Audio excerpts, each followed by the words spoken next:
Name them. Well, what you did was ridiculous. Name them. Not having. Name 'em. Well, be quiet. So Name let me 'em. talk, Jesus. Welcome back to Bravo Breaking News with Kim and Lisa. Kim, I don't know about you, but I am still on a high from BravoCon, and this week's Real Housewives of Beverly Hills delivered even more amazing moments. And guess what? We're gonna name them. Name them is the new Mention It All, and I am so excited to dive into this episode and hear all of your hot takes, Lisa. Buckle up like you are Garcelle on a gondola, because it's going to get bumpy. It sure is. But before we get into it, make sure you guys are subscribed so you don't miss any Bravo breaking news. So we pick up in Vegas, of course, and we kind of are seeing the aftermath of that awkward conversation between Garcelle and Dorit, and the ladies are kind of all like splitting off, getting ready for lunch. But we do get this moment where Dorit is FaceTiming PK and Kyle is FaceTiming Mo. And we learn that PK and Mo had gone to dinner the night before, sans the ladies, and kind of bonded over their marriage challenges. Now, I don't know about you, but I wanted to see more of this dinner. I want to see what Mo and PK are talking about, because their relationships are so much in the spotlight right now.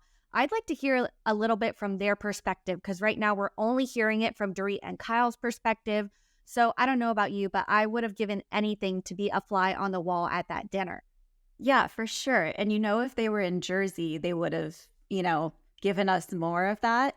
But I'm with you. Yeah, so basically we get all of the ladies splitting off. Garcelle and Dorit want nothing to do with each other at this moment. So we have Garcelle and Sutton going to the gondola. We have Crystal and Erica going to lunch, which is kind of an odd couple. And then we have Dorit and Kyle going to lunch, and we learn even more about the marriage challenges there. Okay, so let's focus in on the Dorit and Kyle, because I feel like that's where we got the most juice. Kyle, is not ordering a drink, and Dorit kind of brings it up and says, I know that sometimes I make comments, but I feel like this is probably good for you. Do you want to talk about it? And Kyle basically says she is not drinking because she needs to be really clear. She needs to be in a clear headspace right now.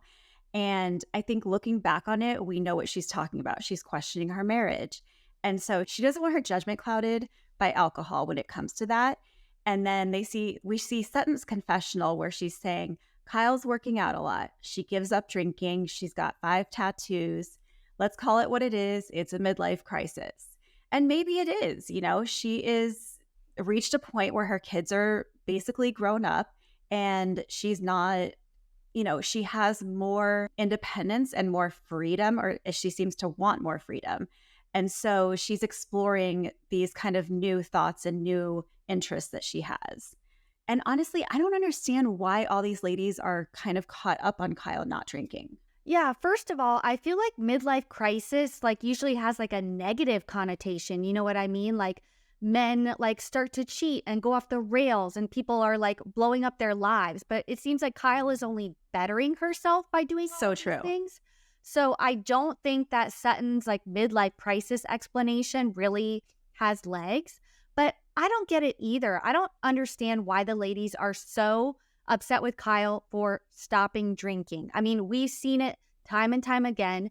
We have a lot of housewives that are sober. They don't drink. I don't think it needs to become a storyline. If this is Kyle's, decision to cut back on drinking or stop drinking entirely, then so be it. I don't think that the ladies really should have anything to say about it. But Kyle kind of opens up at this lunch a little bit more about her relationship with Mauricio.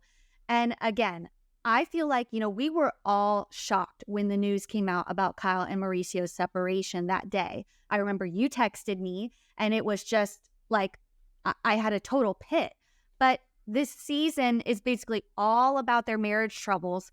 So it's not coming as a surprise to anybody who was filming this season of Beverly Hills. But, she kind of talks about how she was expecting more from Mauricio because of what she was going through. And is she talking about her family issues with Kathy here? Did you think that's what she was hinting at? She must be. Yeah, I think she must be, because even Dorit said that was a traumatic thing that Kyle went through. Basically, kind of the fallout of her relationship with Kathy. And I think that took several months to get back on track. And it seemed like Mo just kind of wasn't there for her in the way that she expected him to be.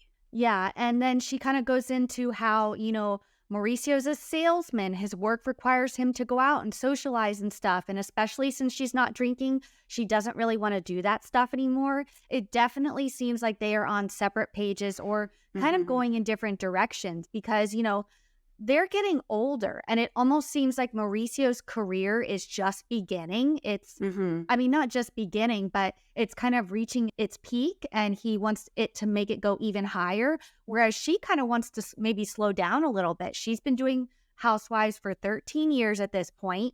She's tired. Let's be real. She's tired. She wants to stay at home and read a book and not go out and party. And Dorit sees this and she's like, do you ever worry about the future?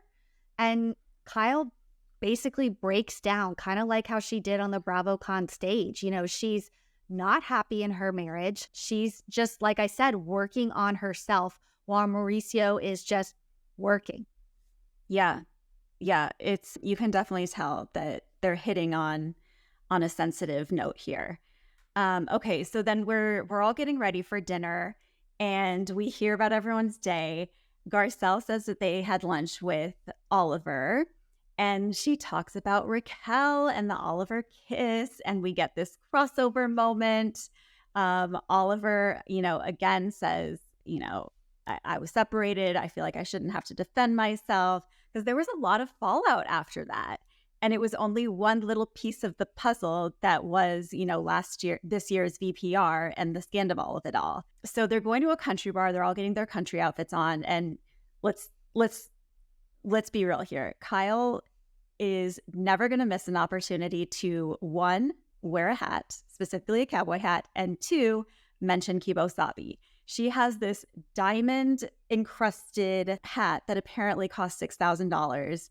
And it's just like, oh my God, she must have an entire closet full of these hats. It was amazing. I love seeing them all get ready. I loved kind of the Western wear. I was digging the vibes. But then we see the ladies kind of on their way to dinner. And where do they go? The Delano, which we're very familiar with if you guys didn't know, because in Vegas, that is where a lot of the Bravo celebrities stayed. We were at that lobby bar. We were seeing them. We had our, sightseeing glasses on. We saw all of the Bravo-lets at the Delano. So the fact that they were walking through the lobby bar, walking through the halls that we just walked in, a week and a half ago, brought me so much joy. It was like being back in our old stomping grounds. I feel like we spent half the weekend there. When we weren't at the Caesars Forum convention, we were at the Delano. Either at the Skyfall bar at the top where that restaurant is or in the lobby. And then they walk into Skyfall, the rooftop bar at the Delano, which you guys have to check out. But it was just amazing that they went to all of the places that we were just at. And now it makes sense that that's where Bravo held all of their parties. I mean, there must be some sort of partnership there or relationship there. But I loved it. But I do just want to go back to Oliver and Raquel for a minute because I feel like that was just included merely for shock factor. It had nothing to do with the storyline. It was like a 2-second clip, and Garcelle talked about it in a confessional for like 2 seconds. But I think the Bravo producers just had to throw that in there, to reference back to Raquel, just for our sake, the viewer's sake. Yes, just for our entertainment pleasure. So we get to dinner, and we see Dorit order her drink several times this episode. I think the camera crew and production focuses in on Dorit when she's ordering her drinks, but she didn't order it with the carcass out. I want to know how the lemons are coming. Are they coming on the side? Are they coming in the drink? How did you think that they were going to arrive if she didn't purposely request carcass out? I don't know. And this was fascinating to me because is Dorit just becoming a little more chill? She doesn't have glam on this trip. I know, we have a theory that it's maybe because she's trying to cut back on finances or on expenses, but now she's not ordering carcass out. We've still got the short glass. We've still got 3 lemons, but it's like we're missing that last step. And I'm just wondering, is it is she just kind of entering her I don't give a fuck era, or I don't know. I don't know what's happening. I'm kind of loving it. If she can deal with Carcass out, so can I. But Garcelle brings a game to the dinner table. I'm kind of over these like bringing card games to the dinner table. I don't know. It just feels forced. Like, why can't you just have like a regular conversation and ask questions? Why does it have to be like a card game? It just feels like they're forcing a conversation to be had that wasn't there. But they start, talking about, are humans meant for monogamy? Erica says this weird thing about how she wants to go after younger men when she's been married to like an old, basically dead guy for 20 plus years. So that was a little strange. And then they show this scene of Kyle where they have to put subtitles up, which I feel like, they weren't focused on her, but it's almost like a hot mic moment. The cameras weren't on her or focused on her, but they caught the audio. So they had to kind of air it. And she's like, I think it's individual. Like, some people try to suppress it, but it's probably, it's really difficult to be monogamous. And I feel like that was the editors after the rumors, after Morgan Wade, going through the footage and pulling this soundbite out for us. Yeah, the editors are really putting Kyle under a magnifying glass right now. And you can tell because every time she speaks, the music changes, the mood changes. It's kind of got this curious sort of like troublemaking tone. And honestly, I think if we extract these separation rumors and all of that, I don't think what she said was that like groundbreaking. Like marriage is hard. Monogamy is hard. That's why a lot of people cheat. And that's why people say marriage is work. So I don't think it's that crazy what she said, but within this context of, is Kyle's marriage falling apart? Yes, it's interesting. And yes, they needed to give it to us. So thank you. It's kind of like the Scandival effect, like they go back and like, bring things to the surface that maybe weren't a big deal before, right, but are now. So right. Props to the editors. Yeah. And so then Garcelle says, if your husband cheated one time, would you let it go, or would that be enough to walk away?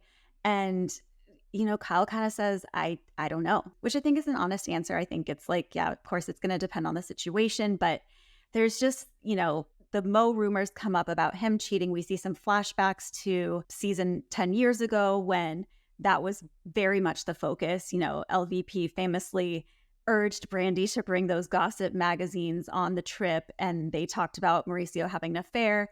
So, this stuff has been in the rumor mill for years now. And, it seems like maybe there has been some truth to it. Well, what I took from it was that Kyle, in her confessional, she was like, would I be okay with someone cheating and just sweep it under the rug? No. So I kind of thought that she was squashing the rumors in that moment. She wasn't super like steadfast about it. Like, she was kind of a little bit more blasé, but I kind of took that to mean that she was just kind of squashing the rumors. I don't know. I don't know either. I think it's so nuanced, right? And, who knows, maybe perhaps she has been unfaithful. I don't know. I'm not suggesting that, but I am saying like, we just don't know. And so I feel like this whole conversation around it, maybe she's just kind of seeing it in a different light, from a different perspective right now. Maybe they're on like this trial separation and they're not telling people that yet. So who knows? But then the conversation shifts to money. And the question is, at what point do you have enough money where do you stop getting happier because of the amount of money you have? Have you reached it? And it's Sutton, of course, like, no, haven't gotten there yet. Like, no amount is ever gonna, stop making her happy. So then Erica kind of chimes in and she says, I just don't want to be nervous about the bills. I want to have enough money to, pay for everything and not have to think about it, not have anxiety about it. And she kind of talks about her past life. And yeah, there were some things that were really great. I could come to Vegas and just go in these designer stores and buy things. She's like, but now when I go to the store and I buy a bag, I think, oh, that's mine. And it's really mine because I earned it and I paid for it with my money. And that just made me think of the John Hamm clip where he was talking about Erica Jane's earrings and he was saying they were never yours, honey. And I'm like, see, exactly. John was right. Those earrings were never yours. They were bought with, stolen money by your husband. And so I don't know, she's kind of admitting that without admitting it. But I just, anytime I can relate back to John Hamm and Housewives, I'm going to do it. Oh, of course. But I have to say, I felt for Erica in this moment. She's kind of coming around after her 2 past seasons of being a villain. But it's extremely relatable to talk about how she is afraid of affording things. Is she ever going to own a home? She's basically saying she's living paycheck to paycheck, but at the same time, she has Mikey Minden and her whole, crew of stylists in Vegas. Like, girl, that's a cost that you can cut. If Dorit can come without glam, you can too. So there are definitely more costs that could be cut if she was really in a pinch. Right.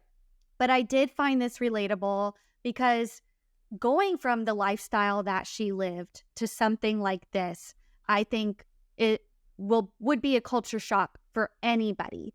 But I think she's handled it fairly well. Of course she had her moments, and I know I'm going to get shit for this, guys. I know you're going to kill me for saying this, but I felt for Erica. I think it's relatable. We can all relate to money issues and being worried about, do I have enough money? Am I going to do this? So I thought it was relatable. There was a lot this season about Erica kind of talking about how she feels like she finally doesn't have to be on the defense so much. And I think that's really important because these last 2 seasons, it was just like, Erica, get out of your own way. You are saying all the wrong things and doing all the wrong things. And now I think she's finally, it's like the veil has lifted and she is finally seeing things with a little bit of clarity and is able to say, okay, this is who I really want to be, not that person, a year or 2 ago. Definitely. So after dinner, we see the ladies finally go to the country bar. I was like, was Skyfall the country bar? But anyway, they make their way to the country bar. There's a mechanical bull. Sutton has said she's going to ride it. She gets there, sees it, is like, I don't know about that. We see Kyle go first. Kyle kills it, even though she tells the guy, to keep it slow, keep it slow. Then we see Sutton go, and she's really, really telling the guy, like, all right, you need to, keep it steady, keep it cool, sweet talking him. And basically, she rides for 12 seconds on, the easiest, slowest bull ride I've ever seen. And then she's like, stop. And so he just stops. I'm like, Sutton, that's not the way this works. This doesn't even count. You might as well have not even gotten on the bull in the first place. And I loved Erica's confessional. She basically said, if her bull riding skills are anything like her dick riding skills, no wonder she doesn't get a second date. And props to Erica on that one.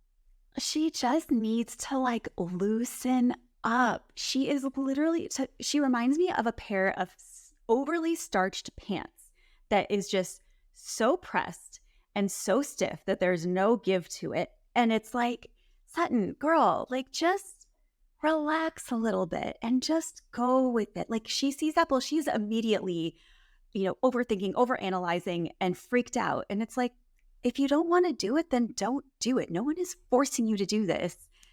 I would almost rather her sit it out than to watch that because it was like, this is boring. Exactly. All right. So next morning, they're packing up, they're leaving. They go to get on the elevator. The elevator doors open, and who is in it? Davis, the Magic Mike dancer, and his partner, who is Mikey, Erica's creative director. And I don't know why I put that in quotes, but I just think it's such a funny title that Erica has a creative director. And so immediately Erica is like, oh, Sutton, here's the dancers from the show. Here's your chance to apologize to them for saying the show was really shitty and for leaving. And so Sutton, she's like, I am sorry. It was an amazing show. It was just the spread eagle thing. It was just a little too much for me. And Erica keeps saying, tell them you're sorry that you said the show was shitty. And she's like, I never said that. I don't put words in my mouth, Erica. I never said that. So she's trying to handle it in the moment. But when those doors close and those guys go bye-bye, Sutton is pissed. Yeah, no, they make their way to the Sprinter van and it all goes down. I mean, Sutton just breaks down. She's like, I didn't like it, but I didn't make a big deal. And Kyle's like, you were unhinged. You were completely over the top. You were overreacting. Everybody's basically saying that she was on another level and it was inappropriate. And she's breaking down. She's like, I'm so sorry. I ruined it for everyone. But then the conversation shifts to being between Dorit and Garcelle now. Like, I feel like Dorit has inserted herself into this situation where she doesn't belong. She's like telling Garcelle that she should have handled the way she was talking to Sutton differently when she went and chased after her. But she has no idea what Garcelle said to Sutton. It was just so random and so weird. I feel like Dorit just, I think I said it last recap, like she was just, she wasn't really making much drama in Vegas, so she felt the need to insert herself into this situation, and it just comes off inauthentic. Yeah, it was definitely kind of confusing for me because I was like, wait, what is happening? Like, I didn't know what Dorit was getting at, but I think she was, it's like she wants to like fix it and she wants to talk about it. And even after Sutton said, I am done with this conversation, Dorit was like, so are you good? Are you, you're good with all of this? And it's like, she just wants to keep talking. So, okay, should we get back? We go back to Beverly Hills and Garcelle and Erica go to lunch and, they kind of talk about the Sutton of it all. I think the most interesting thing there was that Garcelle said, maybe I need to let Sutton start picking her own battles and, stop standing up for her so much. So I'm interested to see, how that plays out. But let's get to the most important scene with Sutton and Kyle. Ooh. So Sutton invites Kyle over for tea, but Kyle's the only one having tea. Sutton is having her signature cocktail vodka grapefruit, which I gotta try, I think. I know it does kind of sound good. Sutton's, signature drink. So she's like, nope, I'm having a cocktail. I've had a hard day. I'm having a cocktail. And props to Sutton. But, by the way, I do not think that was Sutton's first cocktail of the night. No, as we see later on. So they start talking about Vegas and, Sutton, says how it really wasn't the best departure for her. We get another impression of Erica. First, we have Dorit, the I'm a showman, and now we have Sutton doing the impression of Erica at the elevator, which is just so iconic. I don't know if you have, a Sutton impression of Erica in you right now. A Sutton impression of Erica. Yes, it was very over the top. I would say Dorit's was much better. But here's Sutton doing Erica. Oh, here's the dancers from the show. Do you want to apologize? Perfect. Yes, that was it. Thank you. I loved it. And, Kyle's basically trying to, again, tell Sutton that she was being inappropriate. She was being over the top. She made a big deal about it. And, Sutton's like, stop interrupting me. Like, stop talking. And it just turns into this battle. It gets very, very tense, very, very quick between them. Yeah. And so Sutton tells us in the confessional that she had this revelation that Kyle really is not her friend. And Kyle is not going to have her back because she's not her true friend. So she's going into this sit down with that in mind. She's got this, she's got this agenda. And Kyle she didn't get the memo, right? And so Sutton is like on the attack and Kyle is just confused. And I would be too. And so, Kyle starts trying to talk and Sutton's like, don't do that. And basically, Kyle is kind of just like, well, you have a habit of losing your shit and being ridiculous sometimes. And Sutton goes, oh, is that right? Name them. Name them. Name them. Over and over again. I was like, oh my God, she's still saying it. She's still saying it. I feel like it's the new clip. Like, definitely mention it all. But it's giving clip. It's giving name them. Clip. And clip. Yeah. Yeah, you got to do the same hand. energy. You got to do the hand movement with it. Otherwise, it just doesn't hit the same. Name them. And so Kyle is like, Kyle keeps trying to talk, and Sutton just keeps saying, name them. And Kyle's like, I will name them if you give me a second to freaking talk. And so Kyle is just like, are you okay? Like, what is happening right now? And that's why I think in this moment, I was like, there is no way that's her first cocktail. Oh, no, definitely not. And then Kyle names him because she starts listing off, of course, the iconic ugly leather pants moment, the Lake Tahoe moment where she threatens to leave and she has to pull out her roller to calm herself, and then Magic Mike. So there weren't that many, but there were a few instances. Oh, there's the roller. There's the roller. It's not purple, but it'll do.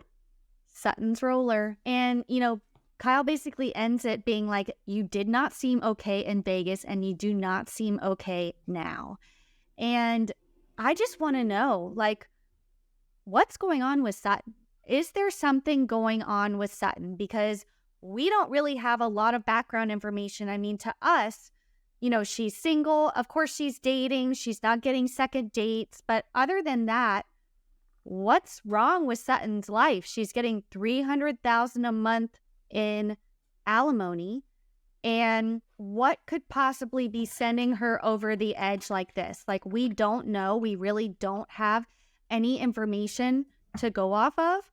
So I don't know. I hope we kind of dig deeper into what's really going on with Sutton, because I kind of want to know what's behind these unhinged moments. But I also want more of them because they're iconic. I mean, it's not about the pants.